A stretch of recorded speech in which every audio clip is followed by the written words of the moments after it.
Hai teman-teman, saya saat ini sedang bersama salah satu talenta muda Kota Sukabumi yang berasal dari Merdeka Basket Sukabumi yang sekarang berkiprah di ibu kota untuk mengejar sebuah impiannya dalam permainan bola basket ini. Coba Ki, tolong perkenalkan. Halo semua, perkenalkan nama saya Ricky Mahendra. Awal basket saya dari Merdeka Basketball sampai sekarang. Tetap ya, masih ingat dengan yang namanya Merdeka? Harus.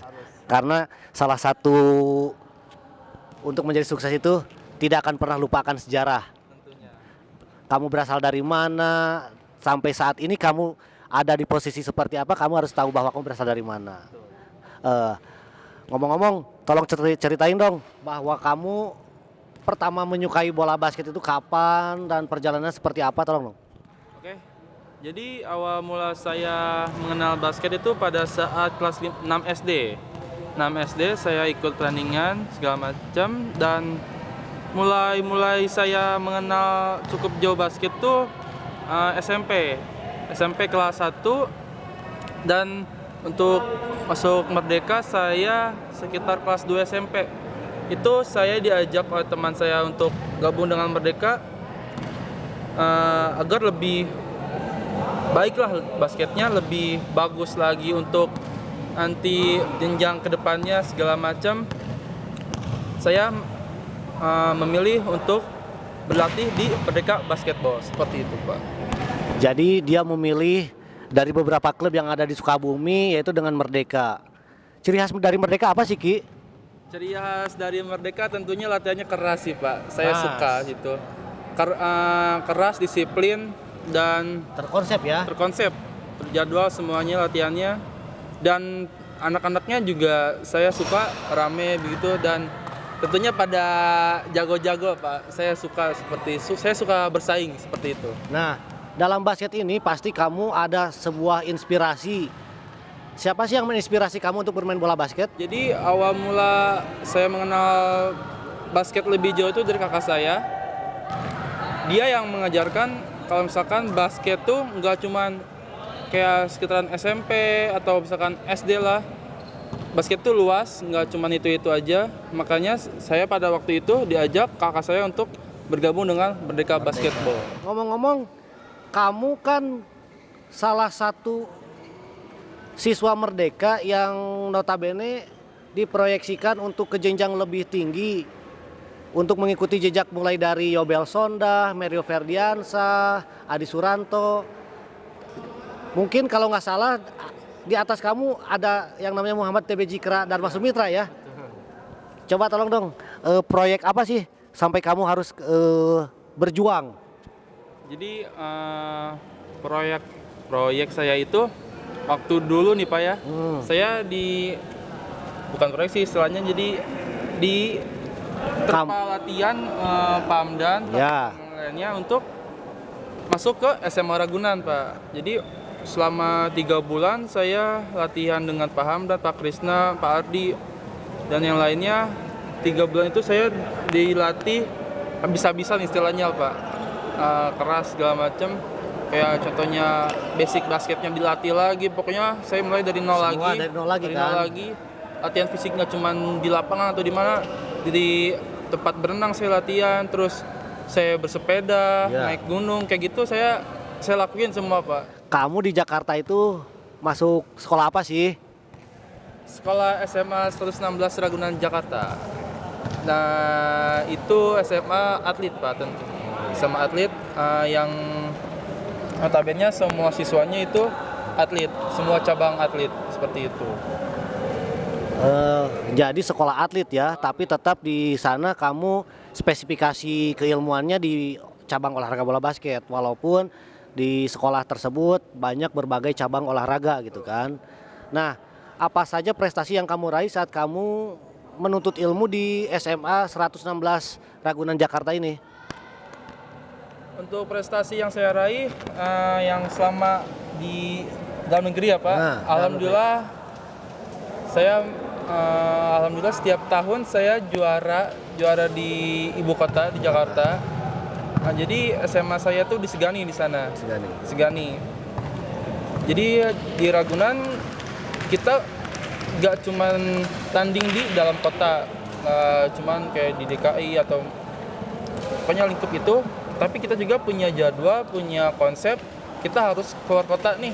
Jangan istilahnya jangan jago kandang lah Pak gitu. Kita harus keluar kota nih. Contohnya saya waktu itu pernah ke Padang, ke Tegal, terus kota-kota yang notabene punya basket yang bagus gitu Pak, yang punya SMA bertalenta seperti itu. Jadi kita istilahnya unjuk gigi lah, bahwa ini loh Ragunan, seperti itu. Prestasi paling tinggi nih saat kamu SMA di Ragunan apa sih? Prestasi yang menurut saya paling tinggi ya Pak, alhamdulillah saya pada tahun 2015 ke Amerika Pak. Wih, mantap ya. Alhamdulillah. Semua itu? Semua pemain dan pelatih. Itu dari ajang apa itu? Untuk ajangnya itu Popping Insta Hits 2015. Jadi saya awal mula tahu ada Popping Insta Hits itu bulan Desember awal, udah mulai tahu ada event itu.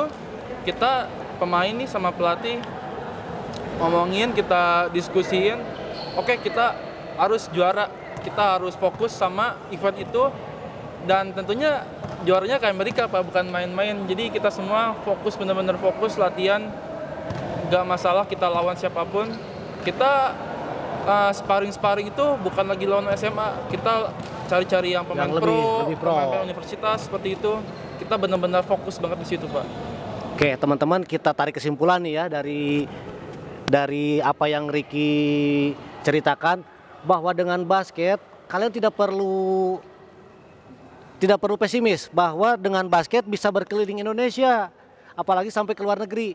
Buktinya Ricky dengan menjuarai salah satu ajang basket di Indonesia itu dia juara pertama, dan hadiahnya itu dia ke Amerika. Tolong dong kasih tips buat adik-adiknya yang sekarang lagi menuntut ilmu basket di Merdeka Basketball. Oke, untuk tips dari saya untuk adik-adik semuanya, yang pertama kerja keras Pak. Kerja keras. Jangan pernah puas apa yang pernah dilatih, apa yang pernah dikasih sama pelatih. Terus Jangan pernah puas. Tambah latihannya terus. Disiplin waktu. Disiplin. Waktu. Itu apa ya istilahnya? Kalau seandainya kalian nih waktunya disiplin kayak latihan, terus jam istirahat, tentunya untuk semua program yang pelatih kasih itu nggak sia-sia seperti itu Pak. Kayak contohnya makan, tidur tuh harus dijaga bener-bener seperti itu. Jadi disiplin waktu. Ada lagi? Terus apa ya? Jangan lupa berdoa sih Pak. Jadi teman-teman, ada tips nih dari Kak Ricky nih. Salah satunya untuk bisa berprestasi, 1 disiplin, 2 pantang menyerah, 3 tidak pernah puas, dan yang terakhir tetap selalu berdoa. Pak, boleh nambahin? Oke. Jadi waktu dulu saya awal mula basket di Merdeka nih. Iya. Saya punya kisah. Jadi saya waktu SMP pernah ditampar sama kakak saya. Gara-gara saya tawuran. Saya waktu itu tawuran, dibawa pulang ke rumah, langsung saya ditampar. Saya di situ mikir, kayaknya saya nggak bisa nih gini terus nih. Kayak misalkan hal negatif saya pertahankan, tapi untuk hal positif saya udah amat gitu istilahnya kan. Nah, di situ saya mikir terus, wah saya harus yang lebih baik nih. Pokoknya saya besok harus lebih baik daripada hari ini. Seperti itu. Jadi berawal dari tamparan kakak kamu, Iya, saya mikir itu. sampai saat ini kamu berprestasi ya. Alhamdulillah. Jadi tetap berarti harus berterima kasih tuh sama kakak kamu. Betul. Karena dengan tamparannya bahwa kamu bisa berprestasi, bisa mengubah hidup kamu ke arah yang lebih baik. Jadi salah satunya teman-teman yang bisa kita simpulkan dari cerita Ricky ini, dengan bermain bola basket bisa berprestasi. Dengan bola basket kita bisa terhindar dari hal-hal yang negatif, perilaku yang menyimpang seperti tawuran, pergaulan bebas. Jadi tetap dengan basket kita berkegiatan positif. Pertama kali kenal basket itu dulu di SMP kelas 1. Kenapa juga suka sama basket, karena kan memang dulu di sekolah saya tuh olahraga nomor 1-nya basket. ya kan, banyak penonton, banyak yang beraktivitas di setiap sore, jadinya mau nggak mau tuh ikut berpartisipasi lah ya. Terus yang pasti sih basket itu menarik. Dulu kalau saya ingat dulu waktu zamannya SMP itu kan panas, hujan, pakai sepatu nggak pakai sepatu, main basket, ketawa-ketawa sama teman-teman, itu tuh menyenangkan sekali gitu kan. Pertama kali juga kenal Merdeka itu karena kan memang rumah saya tuh dekat dengan lapangan. Jadi setiap dari sekolah, setiap habis main basket, pulang tuh lewat lapangan Merdeka. Nah, di lapangan Merdeka itulah saya lihat tuh banyak sekali gitu, maksudnya tuh anak-anak tuh yang bermain basket di situ gitu. Dan yang saya menarik di sana memang kan zaman dulu kan masih ada teman-teman juga dari Papua yang sekolahnya dekat dengan lapangan Merdeka di situ. Jadi saya ngerasa tuh ada orang-orang timur juga di situ. Saya ngerasa juga orang timur kan, ada orang Jawa juga di situ latihan, ada orang Sunda udah pasti, ya kan. Jadinya tuh saya ngerasa tuh rame di sana gitu. Maksudnya tuh banyak suku, banyak teman-teman baru yang bisa saya kenal di sana. Kalau ditanya siapa panutannya di basket gitu ya, kalau di basket sih dulu zamannya itu kan memang nggak ada yang nggak suka sama Michael Jordan gitu kan. Kalau di nasional zaman dulu saya belum terlalu kenal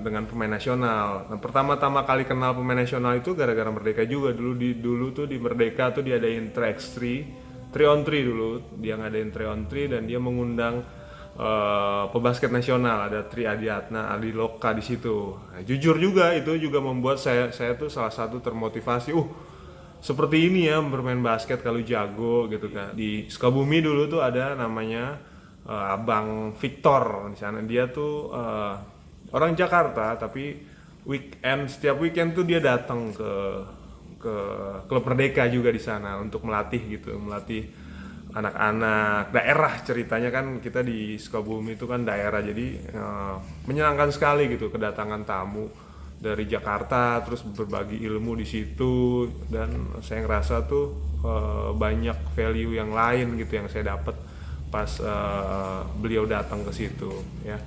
Terus beranjak laun saya ke Jakarta, sekolah di Jakarta, dan puji Tuhan juga bisa main di level nasional. Suatu kebanggaan sih jujur buat saya, buat keluarga saya juga di situ. Menjadi atlet nasional juga di situ gitu. Tapi saya juga nggak lupa gitu dari mana dulu saya belajar di awal di klub Merdeka dulu, ada Simpe di situ. Sampai sekarang juga bisa dikatakan juga basket is my life. Memang basket juga yang memberikan saya hampir semuanya gitu, walaupun belum semuanya, tapi sampai dengan saat ini saya banyak sekali diberikan sesuatu dari basket. 25 tahun, jadi udah lumayan dewasa juga di sana, maju terus, bisa juga menghasilkan atlet basket yang baik juga ke depannya, dan ataupun juga menghasilkan juga manusia-manusia yang bagus, yang baik. Good luck, peace, God bless you.